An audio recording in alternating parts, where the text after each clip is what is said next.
नमस्कार दोस्तों, आइए जानते हैं आज मध्य प्रदेश की बड़ी खबरें। आज की पहली खबर है कि एमपी के देवास से जैश मॉड्यूल का संदिग्ध गिरफ्तार। Gujarat anti terrorist squad ATS ने मध्य प्रदेश के देवास से एक संदिग्ध युवक को गिरफ्तार किया है। युवक की पहचान बिलाल दुरानी मोहम्मद अम्मार गाघा उर्फ अब्बू दुजाना के रूप में हुई है। गुजरात एटीएस का दावा है कि वह प्रतिबंधित आतंकी संगठन जैश ए मोहम्मद JEM से जुड़े उस मॉड्यूल का सदस्य है, जिसके खिलाफ गुजरात और मध्य प्रदेश में संयुक्त कार्रवाई करते हुए कुल 8 आरोपियों को गिरफ्तार किया गया है। एमपी के शरबती गेहूं ने तोड़ा 7 साल का रिकॉर्ड। इस साल थाली की रोटी न सिर्फ स्वाद में शाही होगी, बल्कि जेब पर भी भारी पड़ने वाली है। अपनी मिठास और चमक के लिए मशहूर शरबती गेहूं ने इस बार बाजार में ऐसा जलवा बिखेरा है कि दाम पिछले 7 साल के उच्चतम स्तर पर जा पहुंचे हैं। बारिश व ओलावृष्टि के कारण फसल क्या बिगड़ी, शरबती के तेवर ही बदल गए। शहर में प्रीमियम 5,500 से लेकर 6,200 रुपए प्रति क्विंटल तक बिक चुका। कारोबारियों की माने तो दीपावली का त्योहार आते आते यह आंकड़ा 6,500 रुपए के पार निकल जाएगा। एमपी में भारी बारिश से नर्मदापुरम खंडवा हाईवे बंद। मध्य प्रदेश में मानसून जमकर बरसा। पिछले 24 घंटे में 40 से ज्यादा जिलों में बारिश हुई। मौसम विभाग के अनुसार इंदौर में 2.5 इंच से ज्यादा बारिश हुई, मंडला में 2.2 इंच, खंडवा में 1.25 इंच, भोपाल में 1.5 इंच, दतिया, नौगांव और बालाघाट में 1.25 इंच, रतलाम, बैतूल और धार में 1 इंच, खरगोन में आधा इंच से ज्यादा, पचमढ़ी और दमोह में आधा इंच, जबकि नर्मदापुरम, जबलपुर और उमरिया में 1.25 इंच बारिश हुई। एमपी में 9 IPS के तबादले। शाजापुर शहडोल के SP बदले। राज्य सरकार ने देर रात 9 IPS अधिकारियों के तबादला आदेश जारी किए हैं। तबादलों में शहडोल और शाजापुर के पुलिस अधीक्षक भी बदले गए हैं। संजय कुमार अग्रवाल को शहडोल और प्रियंका शुक्ला को शाजापुर का ESP बनाया गया है। वहीं सागर, नर्मदापुरम और भोपाल ग्रामीण में नए IG की पदस्थापना की गई है। जीतू पटवारी के रिश्तेदार पर जानलेवा हमला वाले मामले में बड़ा अपडेट। कांग्रेस प्रदेशाध्यक्ष जीतू पटवारी के रिश्तेदार पर जानलेवा हमला करने वाले मामले को लेकर पुलिस को बड़ी कामयाबी मिली है। प्रदेश कांग्रेस अध्यक्ष जीतू पटवारी के रिश्तेदार संजय पटेल पर हुए जानलेवा हमले के मामले में इंदौर की मानपुर पुलिस ने 4 नामजद आरोपियों को गिरफ्तार कर लिया है। पुलिस ने आरोपियों के कब्जे से वारदात में प्रयुक्त तलवार, डंडे और कार भी जब्त किए हैं। राम मंदिर मामले में दिग्विजय से MP तिवारी का किनारा। राम मंदिर में छड़ावे और चंदा चोरी को लेकर मध्य प्रदेश के वरिष्ठ कांग्रेस नेता दिग्विजय सिंह के बयान से चंडीगढ़ के MP और पूर्व केंद्रीय मंत्री मनीष तिवारी ने दूरी बना ली है। तिवारी ने कहा, दिग्विजय सिंह जी के बयान पर मुझे कोई टिप्पणी नहीं करनी है। वह कांग्रेस के वरिष्ठ नेता हैं और अपने बयान से जुड़े किसी भी सवाल या स्पष्टीकरण का जवाब देने में पूरी तरह सक्षम हैं। MP के शिवपुरी में बनेगी डिफेंस फैक्ट्री। मध्य प्रदेश के शिवपुरी जिले का पाली गांव अब तक खेती के लिए जाना जाता था। यहाँ टमाटर, गेहूं और चने की फसलें होती हैं, लेकिन कुछ महीनों बाद यही इलाका डिफेंस मैन्युफैक्चरिंग यूनिट के कारण नई पहचान बनाएगा। कोलारस क्षेत्र के पाली गांव के पास अडानी डिफेंस एंड एरोस्पेस करीब 2,500 करोड़ रुपए की लागत से डिफेंस यूनिट स्थापित कर रही है। भोपाल में नए नियम लागू। मध्य प्रदेश की राजधानी भोपाल में कचरा प्रबंधन को लेकर प्रशासन बेहद सख्त हो गया है। कलेक्टर प्रियंक मिश्रा ने बल्क वेस्ट जनरेटरों, ज्यादा कचरा पैदा करने वाले स्रोतों के लिए नए नियम लागू करने के कड़े निर्देश दिए हैं। नए नियमों के मुताबिक यदि किसी कॉलोनी में रोजाना 100 किलो या उससे अधिक कचरा पैदा होता है और उसका सही तरीके से निपटान नहीं किया जाता, तो वहाँ की रेजिडेंट वेलफेयर एसोसिएशन RWA पर प्रदूषण फैलाने का आपराधिक केस दर्ज होगा। इसके साथ ही समिति पर 5 लाख रुपए या उससे अधिक का जुर्माना भी लगाया जा सकता है।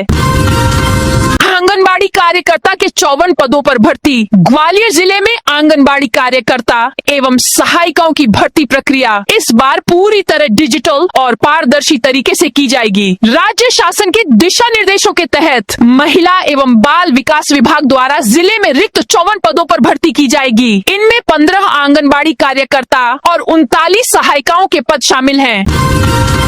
सरकार ला रही नए नियम इंटीग्रेटेड टाउनशिप 15 मिनट सिटी जैसे कॉन्सेप्ट के बाद अब सरकार आम जन को सस्ते किफायती घर की सुविधा देने, मिश्रित भूमि उपयोग व अफोर्डेबल हाउसिंग का दायरा बढ़ाने के लिए नियमों में बदलाव कर रही है। इसके तहत अब छोटे घरों का कमर्शियल उपयोग हो सकेगा। यहाँ दुकान, ऑफिस की अनुमति मिल सकेगी।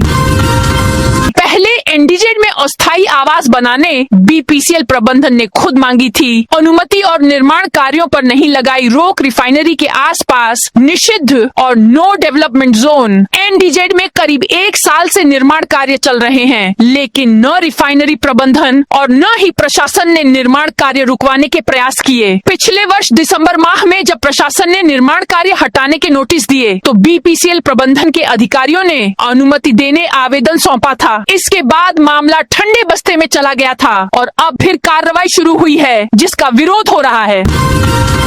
गेहूं पंजीयन फर्जीवाड़े में राजस्व विभाग के 8 कर्मचारी अधिकारियों पर एफआईआर। गेहूं पंजीयन में सामने आए बड़े फर्जीवाड़े पर आखिरकार प्रशासन ने कार्रवाई शुरू कर दी है। कलेक्टर के निर्देश पर जांच पूरी होने के बाद 4 पटवारियों को निलंबित कर दिया गया, 4 कंप्यूटर ऑपरेटरों की सेवाएं समाप्त कर दी गयी और 4 तत्कालीन तहसीलदारों को कारण बताओ नोटिस जारी किए गए हैं। 8 समिति प्रबंधकों और कंप्यूटर ऑपरेटरों के खिलाफ एफआईआर दर्ज कराई गई है। प्रशासन अब यह भी जांच कर रहा है कि फर्जी पंजीयन के आधार पर कितनी मात्रा में गेहूं की खरीदी हुई और शासन को कितना आर्थिक नुकसान पहुंचा।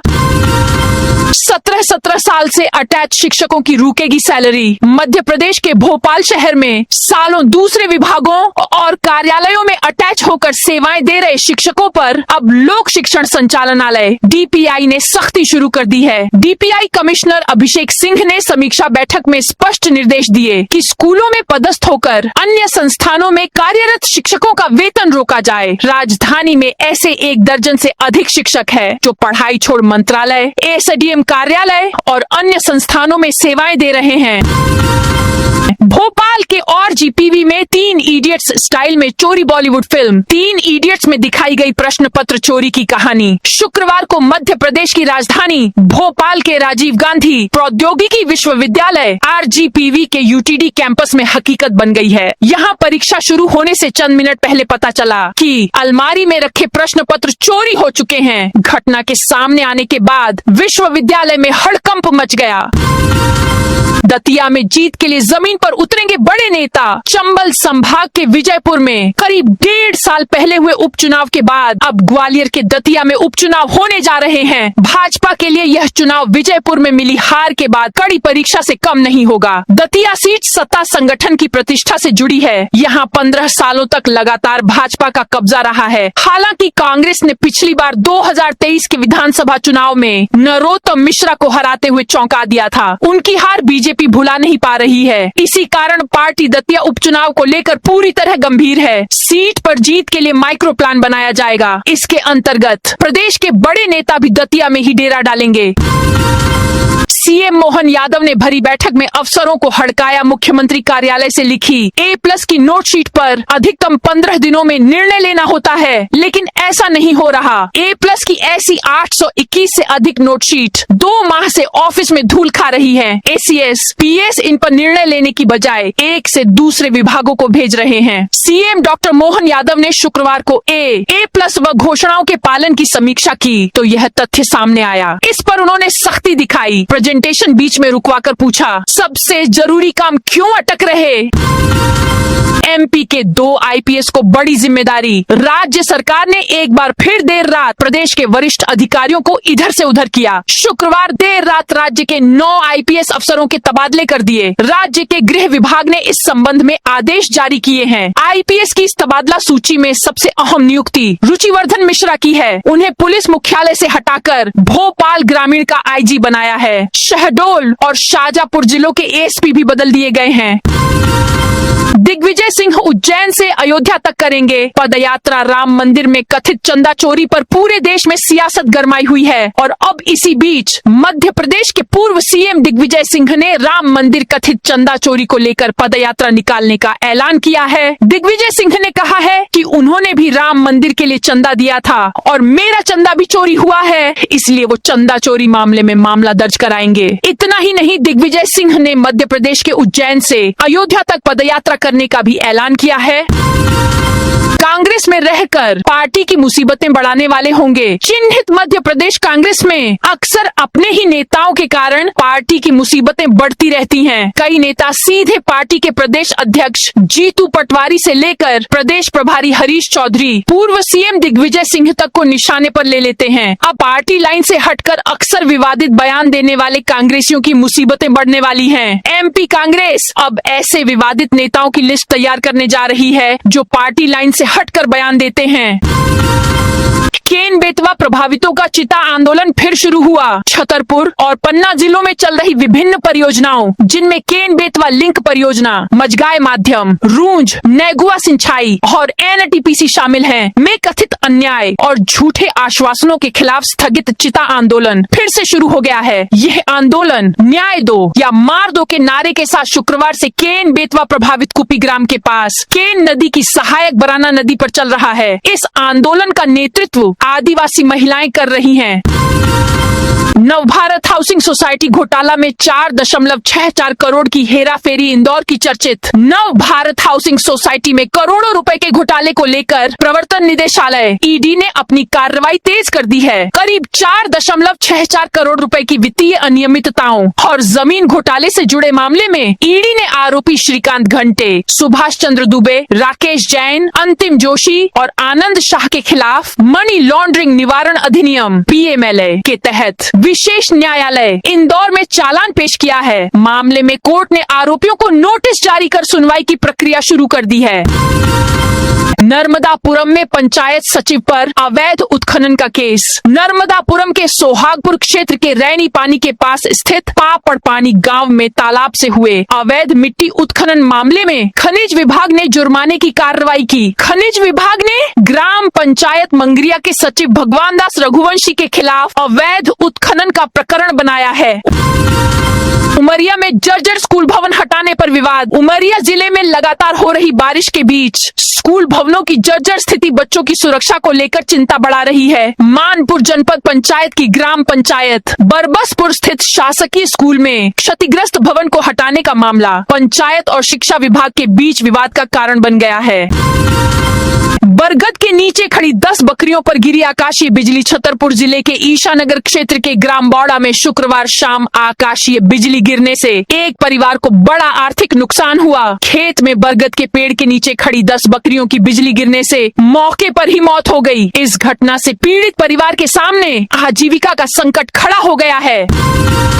शाहजहांपुर को नई पुलिस अधीक्षक बनी प्रियंका शुक्ला। राज्य सरकार ने देर रात भारतीय पुलिस सेवा IPS अधिकारियों के तबादला आदेश जारी किए हैं। इसके तहत शाहजहांपुर जिले की पुलिस अधीक्षक का भी तबादला किया गया है। 2019 बैच की IPS अधिकारी प्रियंका शुक्ला को शाहजहांपुर का नया पुलिस अधीक्षक नियुक्त किया गया है। वहीं वर्तमान ESP यशपाल सिंह राजपूत को पुलिस अधीक्षक रेल इंदौर की जिम्मेदारी सौंपी गई है। मोबाइल गड़बड़ी और ऐप बदलने से लाखों की ठगी। रतलाम में साइबर फ्रॉड के 2 अलग अलग मामले सामने आए हैं। दोनों ही मामलों में बैंक खातों से 4.77 लाख से अधिक की राशि ठगी गई। मामला शहर के दीनदयाल नगर व थाना औद्योगिक क्षेत्र से जुड़ा है। दोनों ही मामलों में पुलिस अज्ञात बदमाशों के खिलाफ केस दर्ज कर जांच में जुटी है।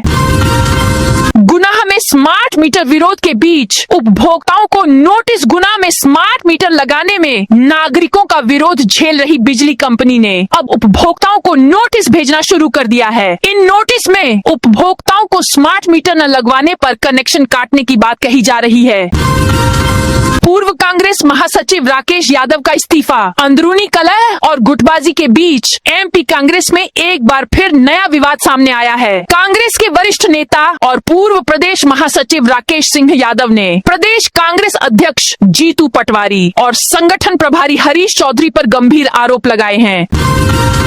पीसीपीएनडीटी नियमों के उल्लंघन पर बड़ी कार्रवाई इंदौर में। पीसीपीएनडीटी अधिनियम के सख्त पालन को लेकर प्रशासन ने एक बड़ी कार्रवाई की है। कलेक्टर शिवम वर्मा के निर्देश पर खंडवा रोड स्थित डॉक्टर दीक्षा वुमेन्स क्लिनिक एवं सोनोग्राफी सेंटर का पीसीपीएनडीटी पंजीयन निलंबित कर दिया गया है। साथ ही केंद्र के संचालन पर तत्काल प्रभाव से रोक लगा दी गई है। एमपी में किसानों और उद्योगों के लिए बड़ी खबर। प्रदेश के लिए वर्ष 2026 से 27 की 5 लाख करोड़ रुपए की वार्षिक साख योजना लागू की गई है। नई योजना में कृषि क्षेत्र को प्राथमिकता में रखा है। इस क्षेत्र में 1,65,117 करोड़ रुपए का लक्ष्य तय किया गया है। किसानों के फसल आरण के लिए 88,638 करोड़ रुपए उपलब्ध कराए जाएंगे। ट्रेन में 9 जुलाई से शुरू होगा बदलाव। यात्रियों को सुरक्षित और आरामदायक यात्रा सुविधा उपलब्ध कराने के उद्देश्य से रेलवे ने रानी कमलापति अगरतला रानी कमलापति स्पेशल ट्रेन को LHB रैक से संचालित करने का निर्णय लिया है। मध्य प्रदेश में पहली पदोन्नति का आदेश। सतना से जारी मध्य प्रदेश में वर्ष 2016 से रुकी सरकारी कर्मचारियों की पदोन्नति प्रक्रिया का रास्ता खुलने के बाद पहला पदोन्नति आदेश सतना संभाग से जारी हुआ है। राज्य कर वाणिज्यिक कर विभाग के संभागीय उपायुक्त उमेश तिवारी ने प्रदेश में सबसे पहले चतुर्थ वर्ग कर्मचारियों को सहायक ग्रेड 3 के पद पर पदोन्नत करने का आदेश जारी कर नई पहल की है।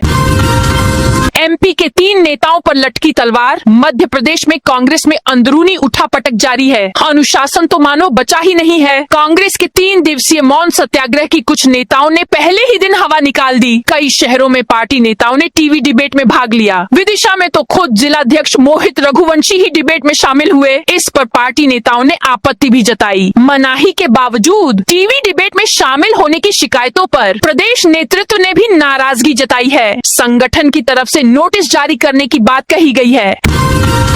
एमपी में फिर रुके प्रमोशन। बाकायदा आदेश जारी कर लगाई पाबंदी। मध्य प्रदेश में पदोन्नतियों के नाम पर कर्मचारियों अधिकारियों के साथ मजाक किया जा रहा है। सालों से प्रमोशन रुके हैं। हजारों कर्मचारी अधिकारी बिना पदोन्नति के ही रिटायर्ड हो चुके हैं। सरकार ने हाल ही में प्रमोशन प्रक्रिया फिर शुरू की है, लेकिन इसमें भी कई उलझने हैं। इस बीच पुलिस महकमे में तो पदोन्नतियों पर फिर से पाबंदी लगा दी गई है। इस संबंध में पुलिस मुख्यालय यानी PHQ ने बाकायदा आदेश जारी कर दिया है। आदेश के अंतर्गत सिपाही से इंस्पेक्टर तक उच्च पद पर कार्यवाहक प्रमोशन देने की प्रक्रिया पर विभाग ने रोक लगा दी है। नई मान्यता और रिन्यूअल 10 जुलाई आखिरी मौका। राजगढ़ जिला शिक्षा केंद्र ने निजी स्कूल संचालकों की ढिलाई को लेकर सख्ती दिखाई है। जिले के सभी BRCC को निर्देश दिए गए हैं कि वे अपने अपने क्षेत्र के अशासकीय स्कूलों की नई मान्यता और रिन्यूअल के पेंडिंग मामलों को समय पर निपटाएं। जिन स्कूलों ने सत्र 2026 से 27 के लिए अब तक ऑनलाइन अप्लाई नहीं किया है, वे लेट फाइन के साथ 10 जुलाई तक हर हाल में अपना आवेदन लॉक कर दें, क्योंकि यह आखिरी मौका है। तो दोस्तों, यह थी आज मध्य प्रदेश की बड़ी खबरें। आप इस वीडियो को कौन से जिले से देख रहे हैं, उस जिले का नाम जरूर बताइए।